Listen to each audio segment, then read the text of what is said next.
The vast Umayyad Caliphate, centered in Damascus, faces increasing dissent fueled by marginalization of non-Syrian Arabs. A simmering discontent brews, ready to ignite the eastern provinces. The atmosphere is tense with political instability. Caliph al-Mansur, driven to cement the new regime, stands on the banks of the Tigris River. He dictates the plans for a new, magnificent capital, strategically positioned at the crossroads of vast continental trade routes. In 762 CE, construction begins on Baghdad, the city of peace. Its monumental structure, a perfect round city, symbolizes the Abbasid Caliphate's centralized power and cosmopolitan ambition. Persian architectural influences dominate the blueprints. The decades following Baghdad's founding witnessed the rise of the Islamic Golden Age, 775 to 861 CE.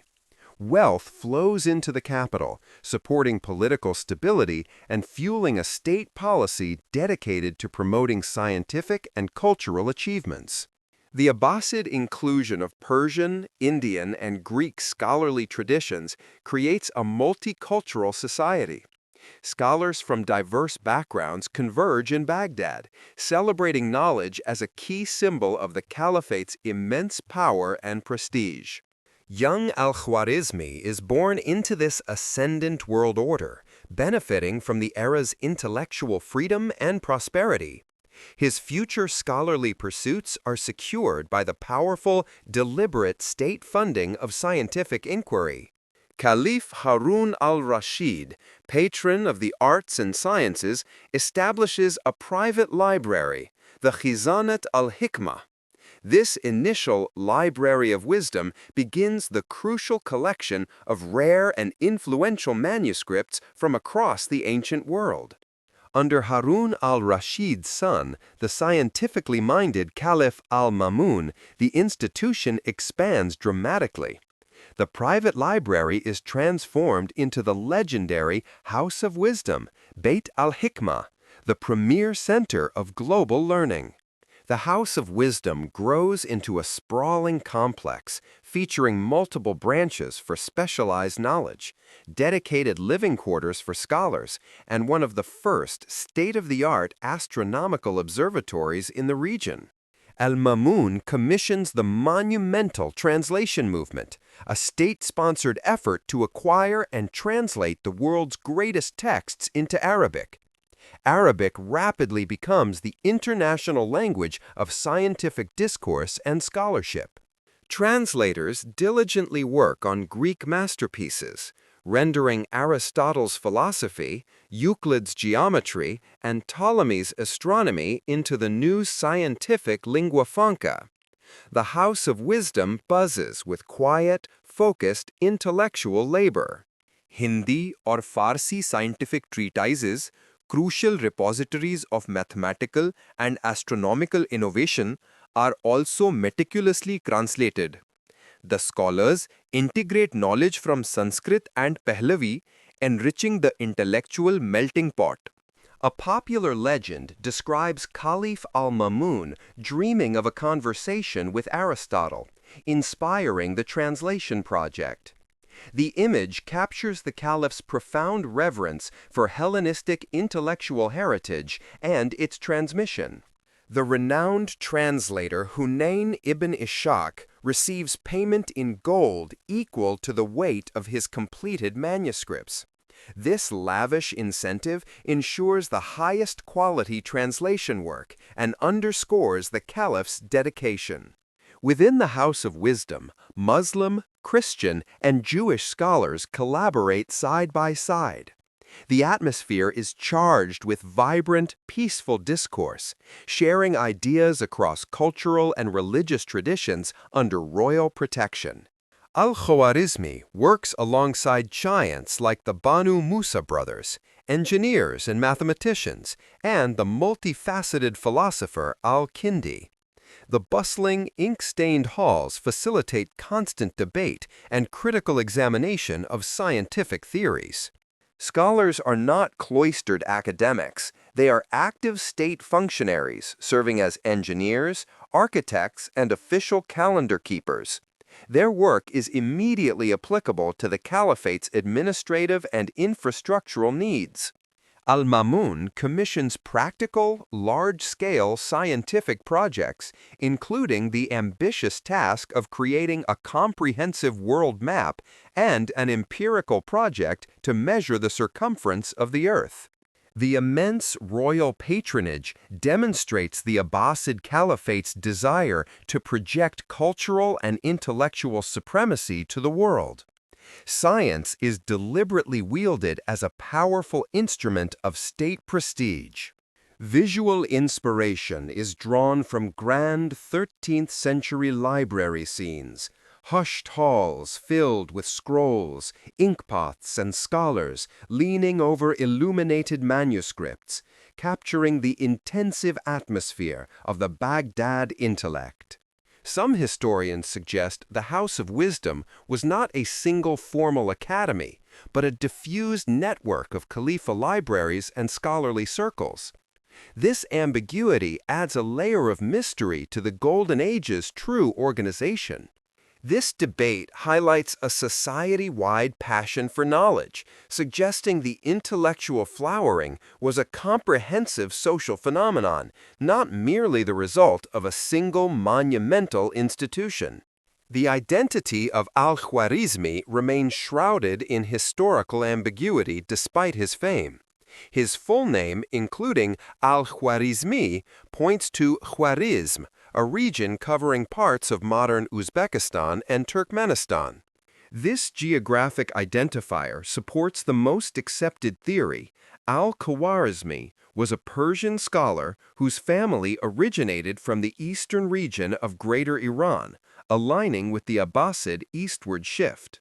The 10th century historian Al-Tabari confuses matters with the epithet Al-Kutrubuli, suggesting his birth or immediate family roots lay near Kutrubul, a district very close to Baghdad.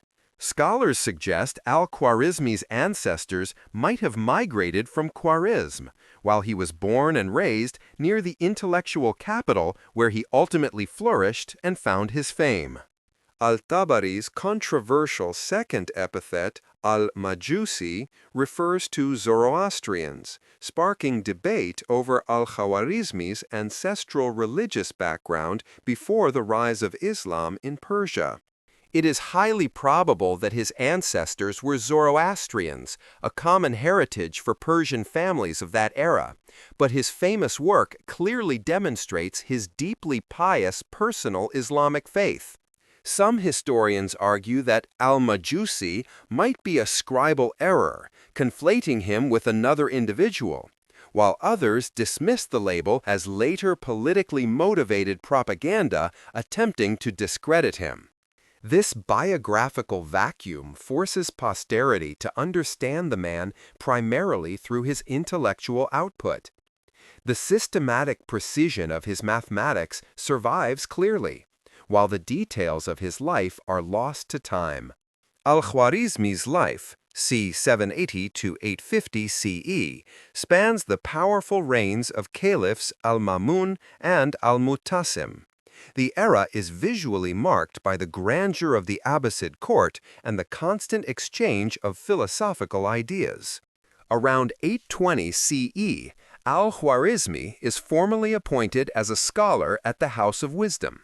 He assumes the esteemed role of astronomer and is entrusted with overseeing the immense library collection. Caliph Al-Mamun, intensely interested in science, recognizes Al-Khwarizmi's genius. The caliph's powerful patronage becomes the critical catalyst for the production of Al-Khwarizmi's most foundational works. Al-Khwarizmi dedicates his two most revolutionary treatises on algebra and on astronomy directly to the caliph, a clear acknowledgement of the crucial state sponsorship that enabled his research. He joins the scientific team commissioned to map the known world, working with cartographers to integrate new data with existing Hellenistic knowledge. Detailed maps and meticulous instruments fill the bustling workshop. Al-Khwarizmi participates in the crucial project to measure the Earth's circumference on the plains of Sinjar. Scholars stretch ropes and survey instruments across the sun-drenched plains, attempting empirical calculation. His importance extends beyond academics. He undertakes a delicate diplomatic embassy to the Khazars, a powerful Turkic people. This indicates he was a trusted political figure in the Caliph's administration. Around 820 CE, Al-Khwarizmi writes the seminal text Al-Kitab al-Mukhtasar fi Hisab al-Jabr mal-Mukhabala. This text formally establishes algebra as an independent, systematic mathematical discipline. He synthesizes methods from earlier Babylonian, Greek, and Hindu sources into a coherent system. For this achievement, the formalization of the field, he earns the title Father of Algebra. Algebra is derived directly from the Arabic term al-jab, meaning completion or restoration. The process is visually represented by a scribe adding negative quantities to both sides of an equation. The term al-muqabala means balancing or reduction. This systematic operation involves canceling identical positive terms from both sides of an equation to simplify and standardize the problem. Al-Khwarizmi's text is revolutionary, yet entirely rhetorical. Equations are written out meticulously in complete Arabic sentences, describing the terms without using modern algebraic symbols. He refers to the unknown squared as the square, the unknown x as the root, and constants as the number. This word-based language dominates mathematical pedagogy for centuries. The book is written as a highly practical manual, not an abstract theory.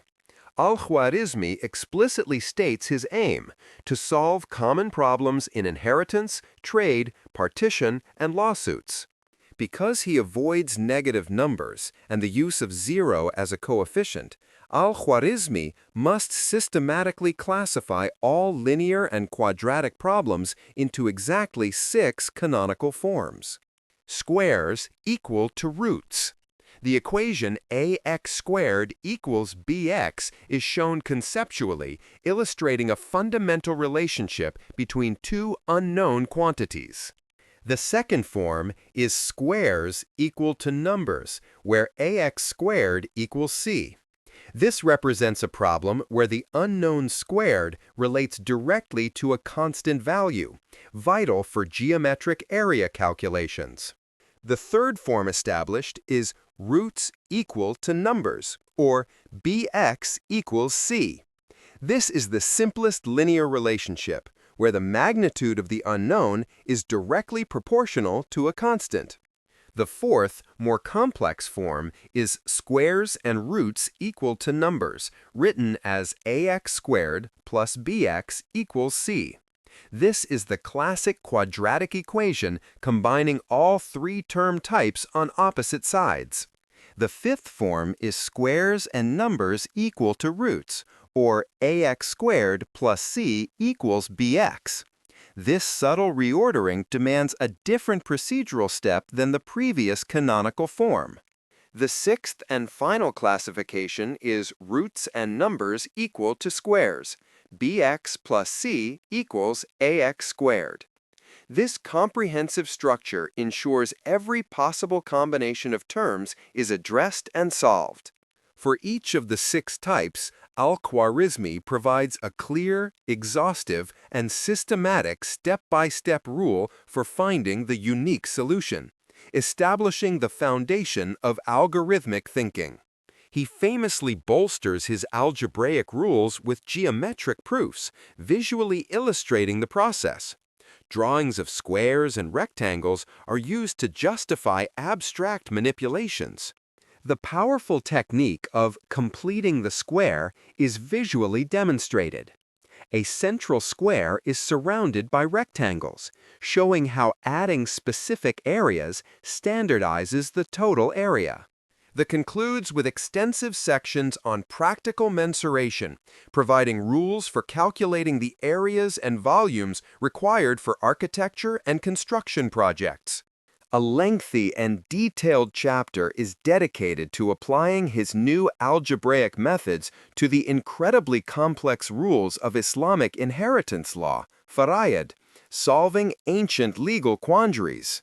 Around 825 CE, Al-Khwarizmi authors his second major mathematical treatise on the calculation with Hindu numerals, championing a revolutionary new numbering system.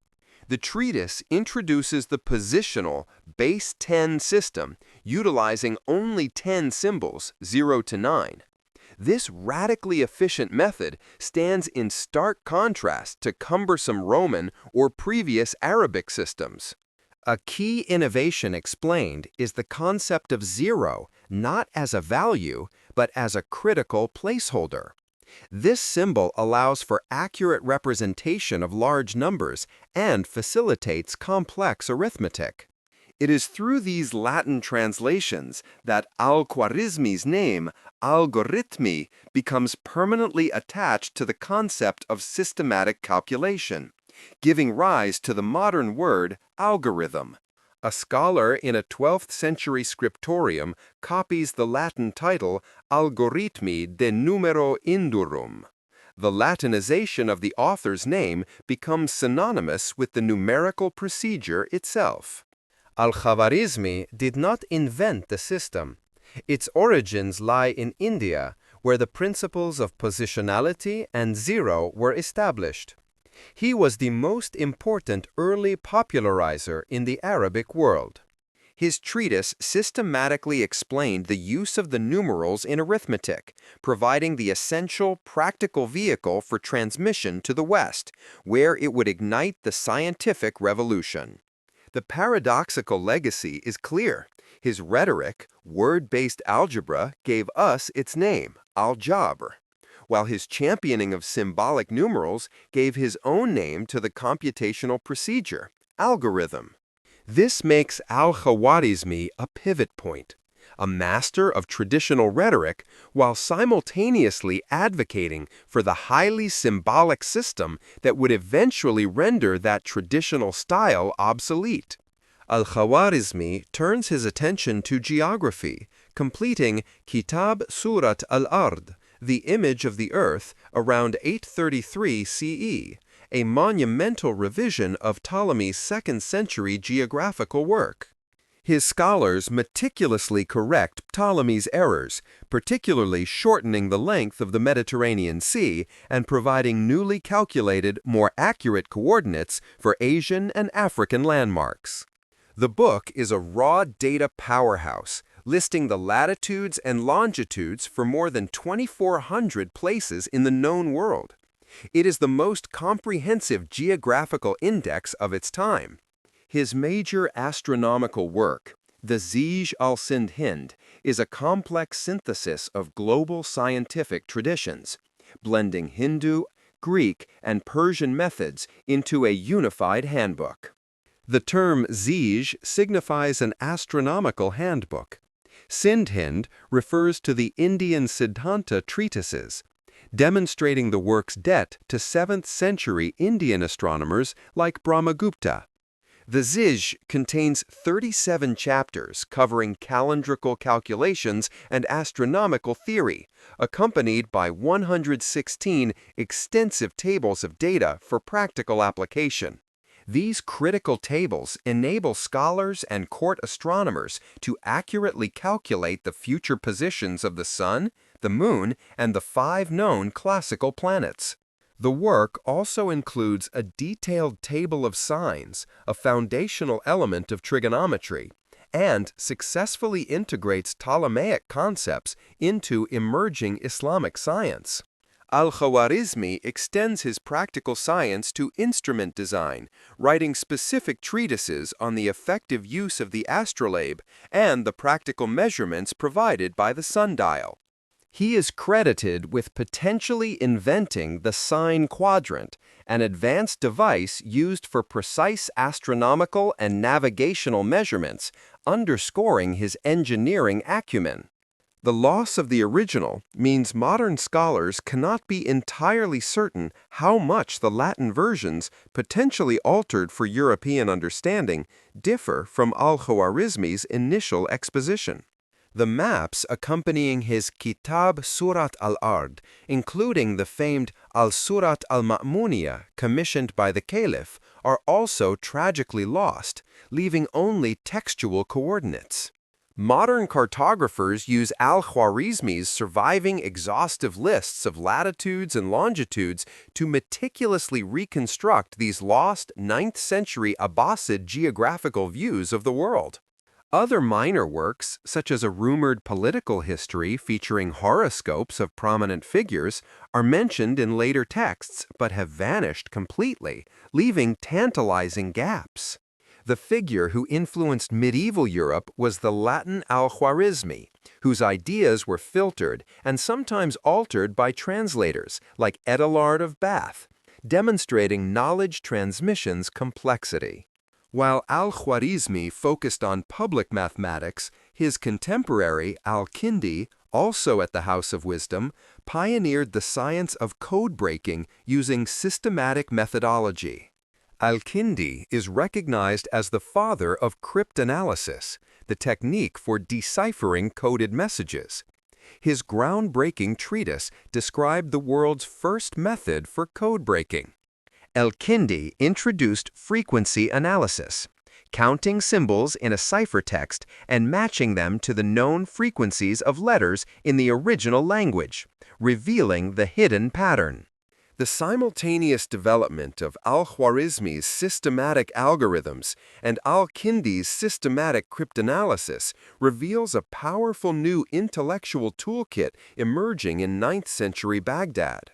This new way of thinking, based on methodical, analytical, step-by-step reasoning, was the true intellectual revolution of the House of Wisdom, applicable to both mathematics and espionage. Beginning in the 12th century, European scholars like Robert of Chester traveled to the Islamic world to translate Al-Khwarizmi's works, unlocking this crucial knowledge for the West.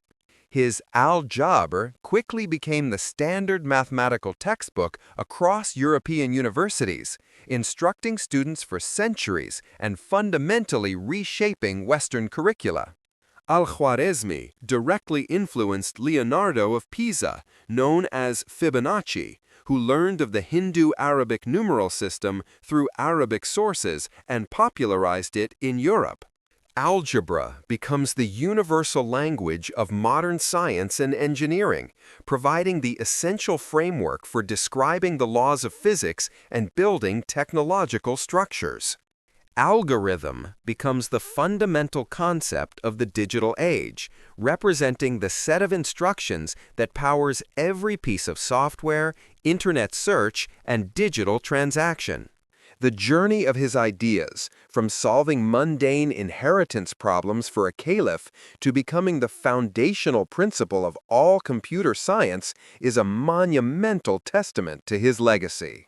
A crater on the moon is officially named Al-Khwarizmi, a fitting tribute to a scholar whose astronomical work meticulously mapped the heavens he now overlooks.